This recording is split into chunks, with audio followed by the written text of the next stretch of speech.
You've hit play on the Screen Companion, a show about making your viewing time count.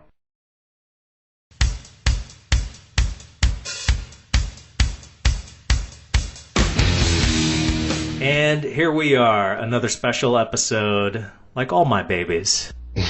And we're talking about Airheads from 1994 and Can't Hardly Wait from 1998.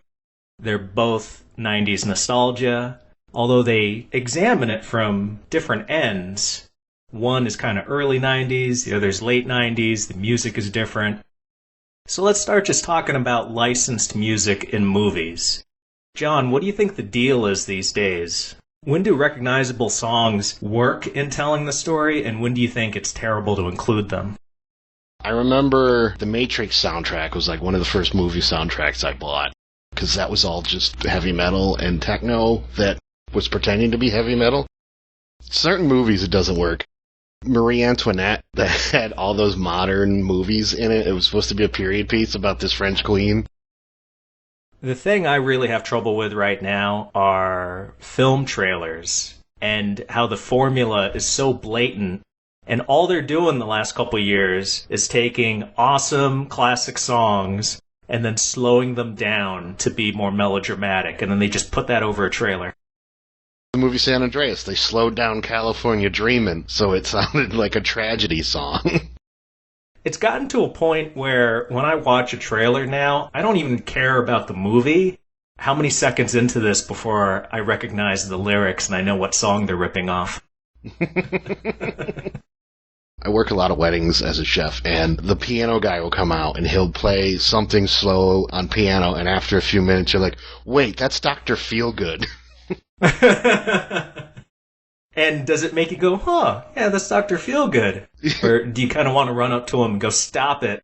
Yeah, sometimes I do. I saw this orchestra once, and they did all the Star Trek themes to warm up the string section. Ooh, I like them already. Yeah, they were great, actually. The whole licensed music thing, is it a sign of the apocalypse that musicians now just do remixes? Yes and no. Someone once said that there's only 32 original ideas, and we've used them all. But on the other hand, yeah, I think remixes are a sign of the apocalypse.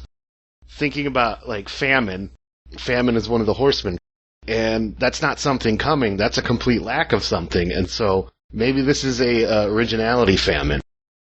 Yeah, you've hit the nail on the head. You need to go to some liberal arts college and teach kids about this. As we get into Airheads, an era before they started to really put in a lot of remade music, a lot of originals in this, the plot of it is very simple. Yeah. Airheads, Brendan Fraser, Steve Buscemi, Adam Sandler. They're a trio calling themselves the Lone Rangers. Not very lone. And they're just a band trying to make it in LA. They get to the end of their rope and break into a radio station, take it hostage, all in the hopes of getting their demo played and getting signed to a record label and becoming stars. Let's start off with a segment just for this episode called That's So 90s. John, give me some examples that hit you over the head where you're like, oh my god, that is so 90s. Immediately I'm thinking of Adam Sandler's tummy shirt. I would have also accepted Adam Sandler. Yeah, Adam Sandler, him himself, dressed as a grunge man in a tummy shirt. If 90s were to become a human being, it would be that. It would be his character. This just brought up all my insecurities as a kid from the 90s. Those bastards being thin enough to wear those type of clothes. You wouldn't have caught me wearing a shirt like that. Pretty early on, we see a Sega Game Gear, Stretch Armstrong, and then late in the movie, Kurt Loder showed up. That's when you know it's the 90s. What were some of your favorite scenes or performances in this?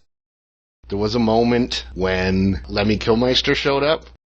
I have to bring this up. They keep mentioning Lemmy in the movie. One Motorhead song was at the beginning of the movie. Then he showed up as a cameo. And then they had the question. This is my favorite scene, is when Egon comes in, pretending to be a record executive, but he's really an undercover cop. And they asked the question of who would win in I think it was a wrestling match, Lemmy versus God. And it was a trick question because Lemmy is God. That was really the first time I took notice of Motorhead. I think this movie really just upped their rep for people. They did a great job. And apparently he was the school magazine editor. I had to pause the movie because this is in the Google age, right? In my short little search, I couldn't find any corroborating evidence that that was more than just dialogue in a movie.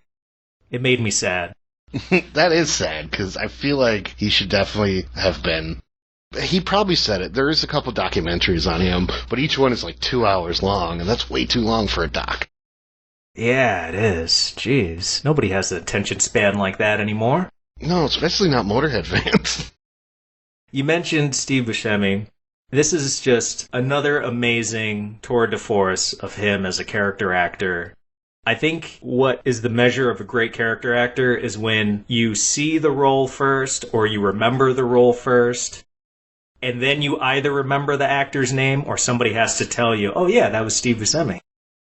He does a really good job of just disappearing into those roles. I think there's a line.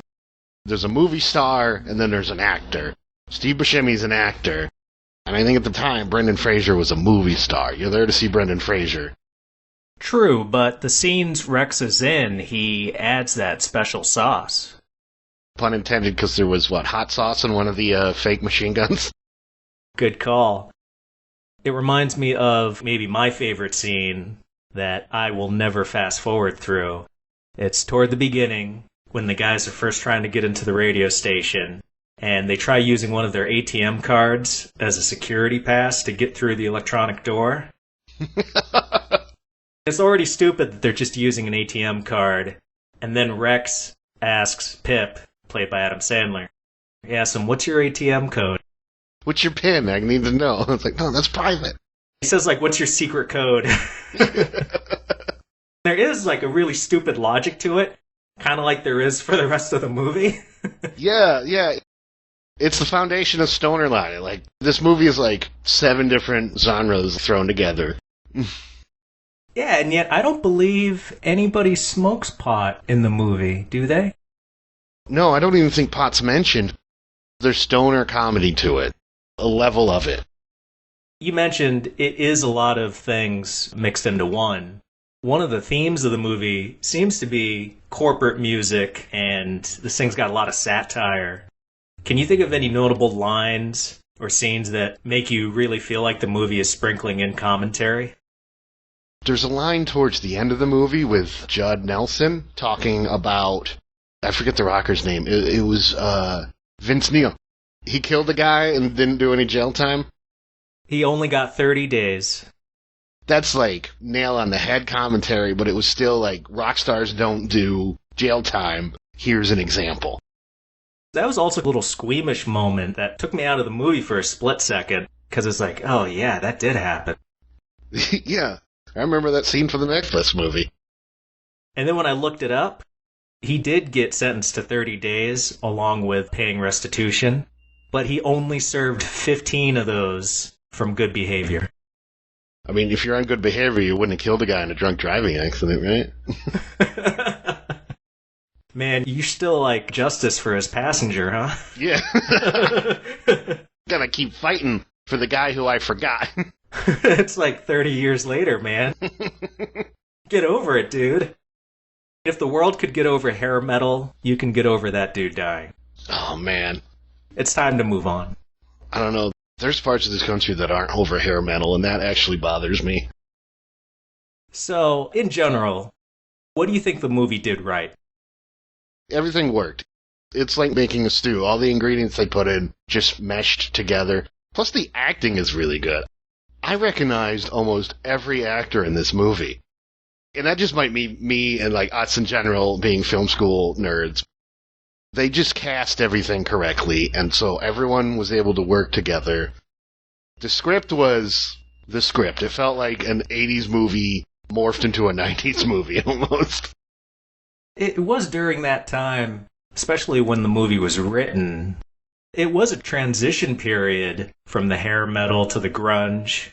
So it exists in a few different worlds. And I say beautifully. I think what this movie really did right is keeping the logic to the movie, all the silly situations and the silly escalation as the trio are holding the radio station hostage, asking for crazier and crazier demands.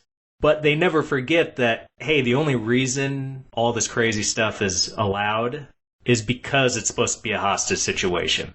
They could just make all the jokes they want and forget their plot. But Jimmy Wing, the record exec, after helicopters have airlifted a stage for them to use, and after they've gotten hair and makeup, he still puts up his hands and he says to him, hey, this only works if you still have the hostages, so guns up. Let's go to some criticisms. What might you say the film could have done better? Because a lot of stuff did age poorly. Michael Richards is in the movie. I guess that aged poorly. He's actually my gripe about the movie as well. His character, doesn't he just disappear from the movie at a certain point? He has a diehard situation in the air vents, and that's his whole plot. But he doesn't directly interact with anybody except Michael McKean at the beginning. At one point, they spray him with a fire extinguisher, but then I don't recall ever seeing him leave the air ducts. No, he didn't come out of the air ducts. He didn't... What happened to him? I don't know. I think he just went up and did the Kramer shake. That was most of his thing, was doing the Kramer shake when something went wrong, like being on fire or seeing a rat, or when a vent comes on and apparently has enough wind power to blow a man down. I think he had really gotten into his wheelhouse by then and just said, screw it. This is my toolkit. Love it or leave it.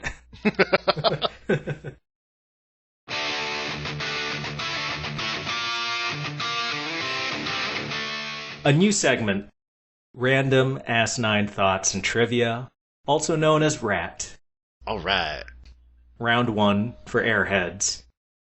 The first scene with the Sega Game Gear, not only is there a cartridge in there, which a lot of productions forget to even put in a game, but the sound effects are actually from the game.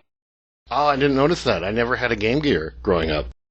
Neither did I, but being a retro collector now, I had to look it up, and it is the correct game, and they did use the sound effects from it. What was the game in it? It's called Aerial Assault. Never heard of it. Yeah, I've never heard of that either. It's a side-scrolling shooter. There's probably one audience member out there angry now, like, what? That's the best game!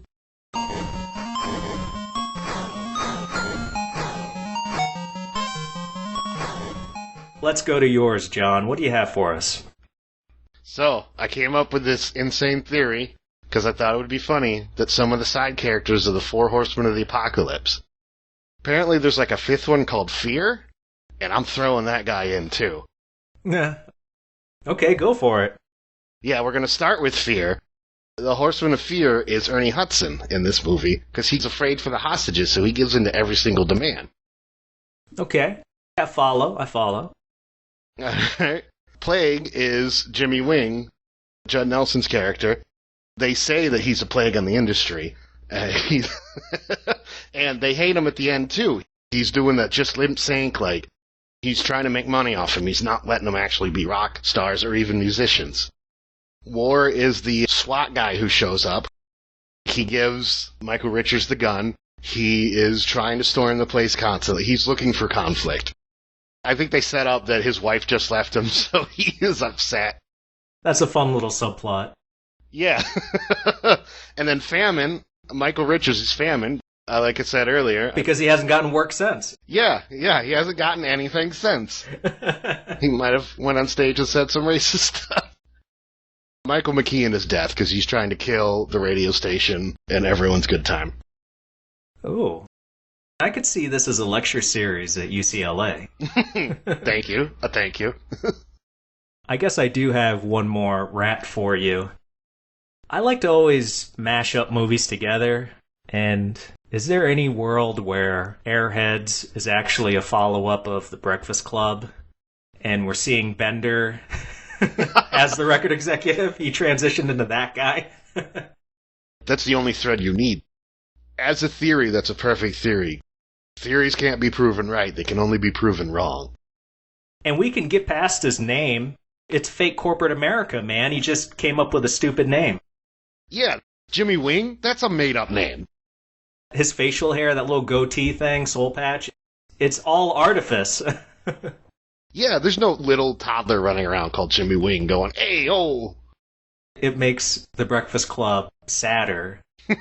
Realize in his youth, he was the rebel, and now he's just another corporate stooge. I think it makes it better because you see that he wanted to change the world, and he's like, well, punk rock's coming up, grunge, we're going to change the world, and then he just, as soon as he bought his first car, he's just like, I gotta make money.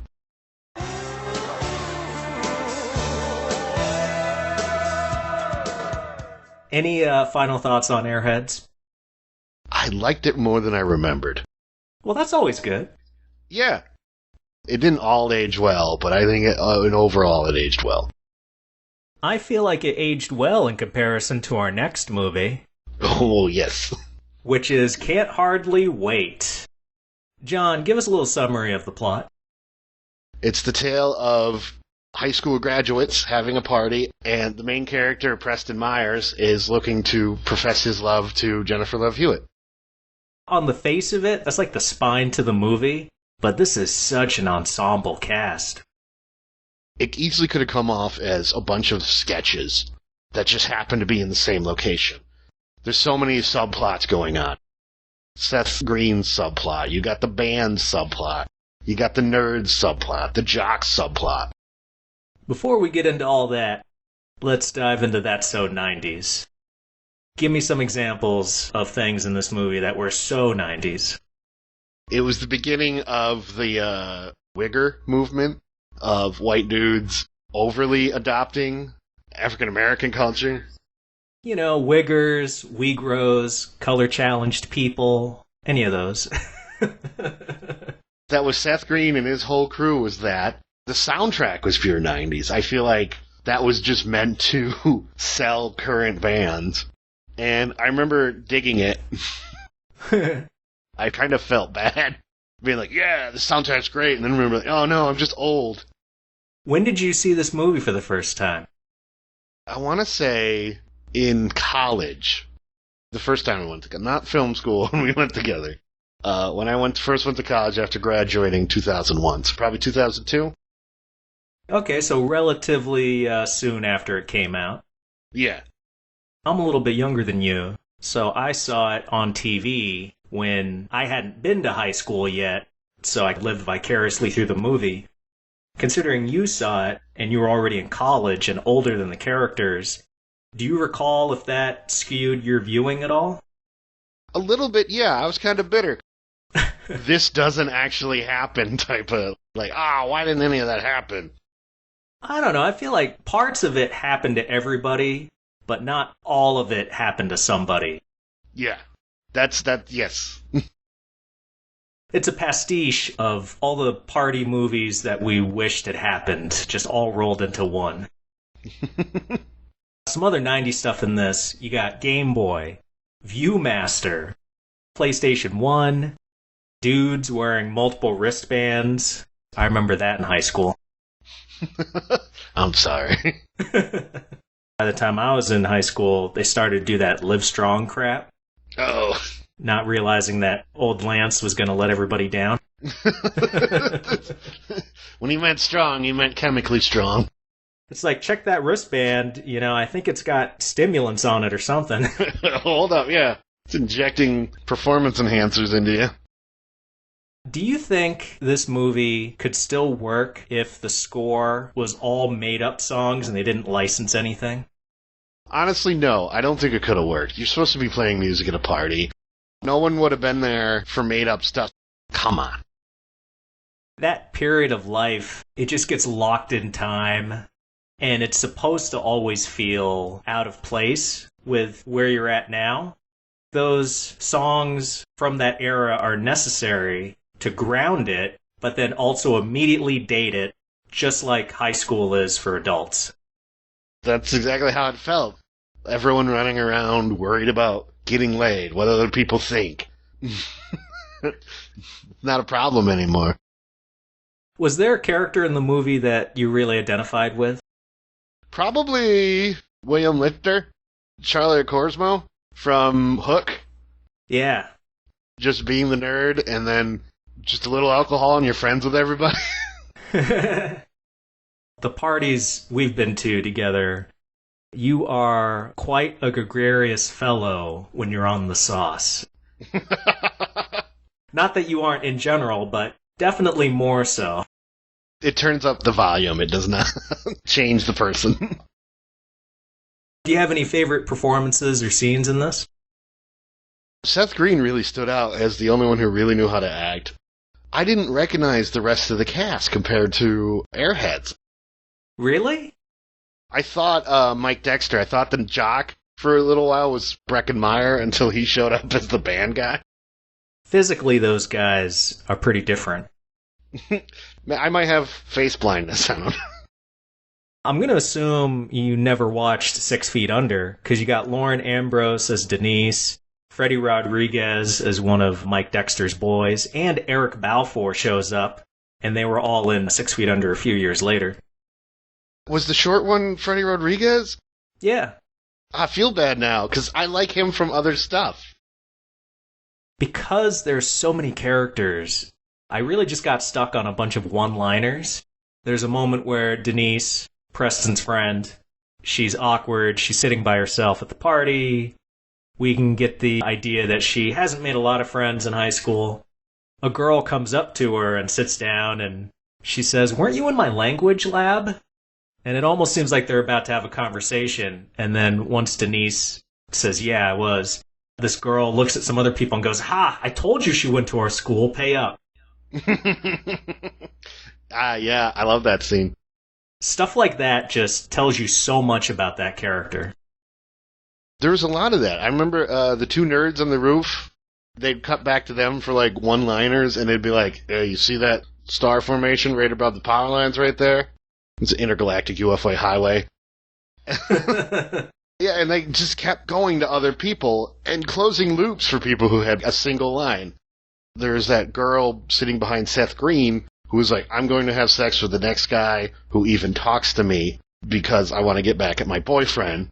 And then they close it later with the boyfriend. She's like, "I'm sorry, we should never fight." She had one line and they still managed to give her a full story and close the loop. They set up a lot and they pay off everything, and I think that's due to the fact that there were co-writers on this movie, and those writers were also the directors. So they weren't going to ignore the script. It was their baby. So besides the setups and payoffs, what other praise could you give this film? I think it was a lot tighter than Airheads. I don't know, we'd go looking for plot holes in comedies, but I don't think there's any plot holes in this. But it all fit together really well, like a well-crafted puzzle. I might even say a little overproduced. I think it was these guys' first movie that they were directing. For a teen movie, they were really punching up, and they seemed to throw every movie trick in. Their crane shots, snap zooms, white transitions. It's like they wanted to prove they knew how to make a movie. It was their film school final, and they had to put them in to pass. And it all worked, but it also felt unfocused, like trail mix, where you have candy with spicy Chex and pesto-flavored banana chips, and it's like, what is this? Individually, it's all good, but what's the personality here? Well, now, let's get into some criticisms. Not aging well with the homosexual humor. They say that 3-letter F word multiple times in this movie. One point it was in reference to dudes not wanting to dump their girlfriends. That's the opposite. The opposite of it. You want to keep dating a girl, straight man? What are you, gay? Like, what? That was the insult. It didn't make any sense. All the stories just felt too much like a B story. It's constantly moving, never really staying with any character for too long enough to develop a connection beyond, like, oh, I was that guy in high school. Yeah. There's at least 4 storylines running through this movie, and it feels like a bit too much. Interesting. I work with a guy who Infinity War was the second Marvel movie he saw. He watched the first Iron Man. So I feel like this is how he felt watching that. Let's just look at what might ostensibly be the main story. Preston, played by Ethan Embry. Preston and Amanda, Jennifer Love Hewitt. Him trying to give her this love letter. There are moments you're supposed to really be there with the characters, and to some extent I am, because I can understand what that character is about. There may be 20 minutes of the whole movie, and it's just hard to really care about them. He wrote her a letter professing his love, but she had no idea who he was, because at one point they meet and she yells at him, not knowing he wrote the letter, because she didn't recognize the name on the letter. Someone told her she sat next to him in English, and she still yelled at him after because she didn't recognize the face. I don't know where she's coming from in all this, falling in love with it. I don't know, dumb teenagers, I guess. Well, they try to give her some depth by saying she was the odd one out at her previous high school, and once she went to this school that she graduated at, she started dating the popular guy, and then all of a sudden that upped her reputation. Almost like they're trying to say, give her some credit, she's not as stuck up as some of the other characters in the movie think she is. But then moments like what you just talked about, where she didn't even realize who the guy was sitting next to her in class, that just makes her look mean. Yeah. Obviously now I don't remember who I sat next to. I remembered back then. I think everybody does, because you're in a classroom 6 hours a day or whatever it is. She looked terrible. On the other note, I don't know, she shouldn't be mad at Mike, because she's best friends with those girls that she probably wouldn't have met without him, so was it a waste of time? No. Yeah. I think she needs to be grateful. Could you imagine the jocks that watched that movie at the time? Almost like somebody's shaking a finger at them. You guys are bad. Bad. There's that moment where Jerry O'Connell just shows up. I forgot about him. Mike Dexter is supposed to realize that I should appreciate the fact that I went out with this girl. College isn't just one big F fest for the super cool jocks from high school. Jerry O'Connell, as the older kid, telling him about this, I don't get a sense that he has any kind of remorse about being a jerk in high school and taking everything for granted. He's just bummed out that he can't screw everything in college. That was his only regret. The end, when they're all hungover at the breakfast joint, did Mike remember any of that advice? Any of that legitimate genius advice? He made up with William the Nerd, and there's an acknowledgement of that happening, because you kind of see it on his face when he makes fun of William in front of his friends at the diner the next morning. It just kind of shows you, well, it doesn't look like Dexter learned anything. He's just a butthole.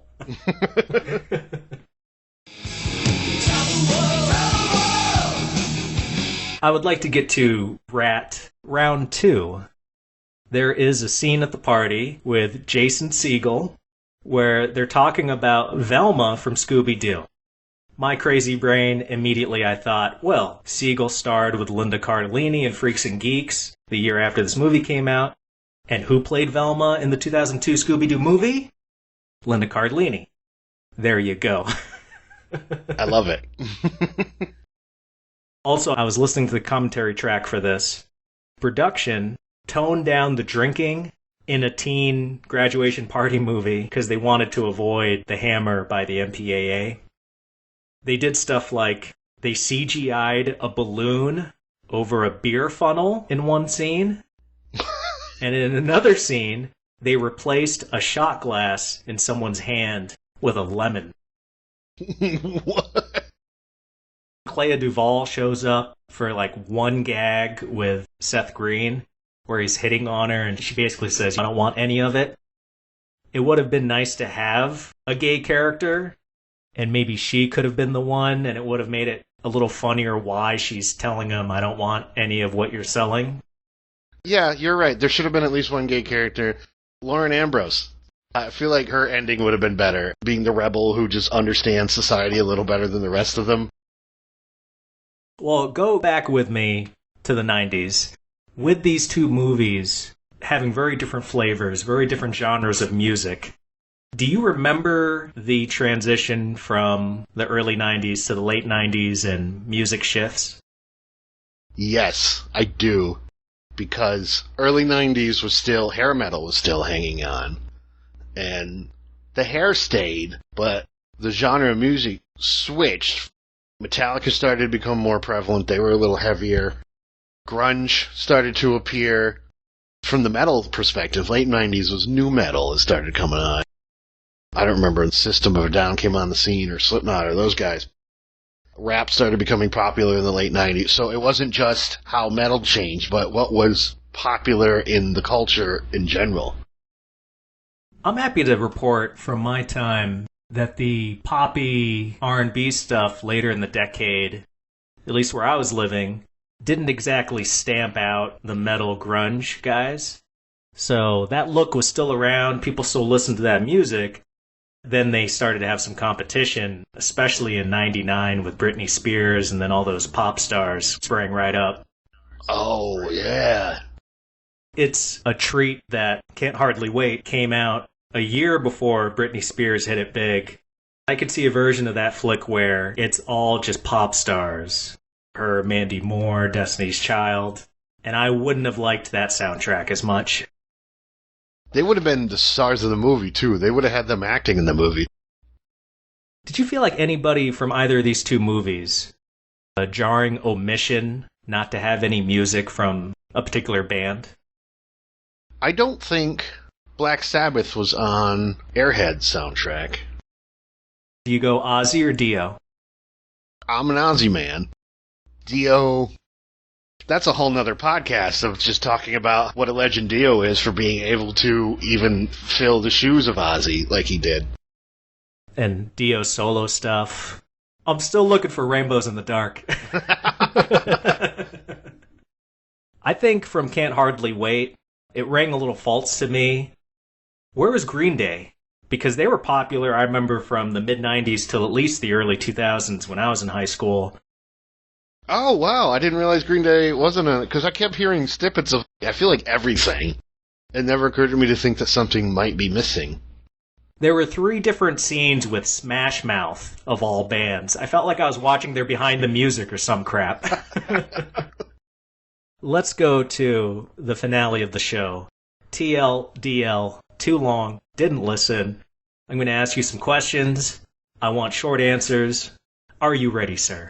Let's do this. Besides Jennifer Love Hewitt, what other actresses do you think belong on the 90s hotties Mount Rushmore? I'm going to put Jamie Priestley was in that movie. I'm putting her up there. I would also like to add Jessica Alba.